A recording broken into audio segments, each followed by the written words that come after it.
கர்த்தருடைய பரிசுத்த நாமத்துக்கு ஸ்தோத்திரம். இன்னைக்கு நம்ம பார்க்க போற வேத வசனம் எபிரேயர் 11ஆம் அதிகாரம் 6ஆம் வசனம்.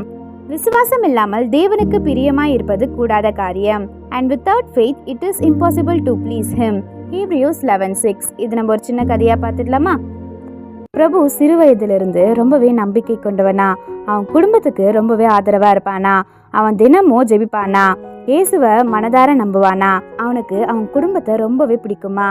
அவனுடைய அம்மா எப்போதும் சொல்லுவாங்களாம், பிரபு மனசு ரொம்பவே தூய்மையானது, அவன் நம்பிக்கை தேவனுக்கு மகிழ்ச்சி அளிக்கிறதுன்னு சொல்லுவாங்களா. அந்த ஆண்டுகள்லாம் பிரபு இயேசுவோடு ரொம்பவே நெருக்கமா இருந்தானா. ஆனா வாழ்க்கை மாற ஆரம்பித்ததா. புதிய வேலை, புதிய நகரம், புதிய நண்பர்கள், அவனுடைய வாழ்க்கை மெதுவா மாற ஆரம்பிச்சுதா. ஒரு காலத்துல தினமும் பிரார்த்தித்த பிரபு மேசையிலிருந்து பைபிளையே தொடாம போனானா. தேவாலயத்தையும் விட்டுட்டானா, ஜபத்தையும் விட்டுட்டானா.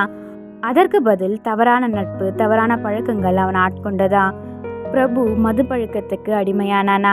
ஆனா ஒரு விஷயம் மட்டும் மாறலையா, குடும்பத்தை நினைக்கும் மனசும் அவர்களுக்கு செய்யும் அன்பு, ஆதரவு எல்லாமே. ஆனா அவனுடைய உள்ளுக்குள்ள ஒரு ஆவிக்குரிய வெறுமை இருந்துட்டே இருந்ததா. இயேசுவை அவன் முழுமையா மறந்துட்டானா. ஆண்டுகள் கழிந்ததா. பிரபுவின் வாழ்க்கை ரொம்பவே பிரச்சனைகளால நிரம்பியதா. உடல் நலம் குன்றியதா. பண பிரச்சனை, உள்ளத்துல பேச முடியாத அவமானங்கள்லாம் நிறைந்திருந்ததா. ஒரு நாள் இரவு அவனின் உடம்பு திடீர்னு சரிந்து விழுந்ததா. அவனை அவசரமா மருத்துவமனைக்கு கொண்டு சென்றார்களா. டாக்டர் சொன்னாரா, அவரின் நிலை ரொம்பவே கடுமையா இருக்கு. மருத்துவ படுக்கையில் தனியா படுத்திருந்த போது பல வருடங்களுக்கு பிறகு பயம் அவரை தட்டி எழுப்பியதாம். அந்த நேரத்துல அவன் குழந்தை பருவத்துல கேட்ட ஒரு வசனம் அவன் மனசுல ஒலித்ததா. விசுவாசம் இல்லாமல் தேவனுக்கு பிரியமாய் இருப்பது கூடாத காரியம்னு அவனுக்கு ஞாபகம் வந்ததா. ஏசப்பா, நான் உங்களை விட்டுட்டேன், ஆனா நீங்க என்னை விட்டு போகாதீங்க. அந்த ஒரு வார்த்தை அவனுடைய வாழ்க்கையை திருப்பி விட்டுதான். புதிய தொடக்கங்கள் நடக்க ஆரம்பிச்சுதா. நாட்கள் கழித்து அவனுடைய உடலிலும் நல்லாதான் இருந்ததா. அவன் மதுவை முற்றிலும் விட்டு விட்டானா, தவறான நண்பர்களையும் விட்டுட்டானா, மீண்டும் தேவாலயத்துக்கு போக ஆரம்பித்தானா, மீண்டும் மனதார ஜெபிக்க ஆரம்பித்தானா. அவன் கண்கள்ல ஒரு புதிய ஒளி தெரிய ஆரம்பிச்சுதான்.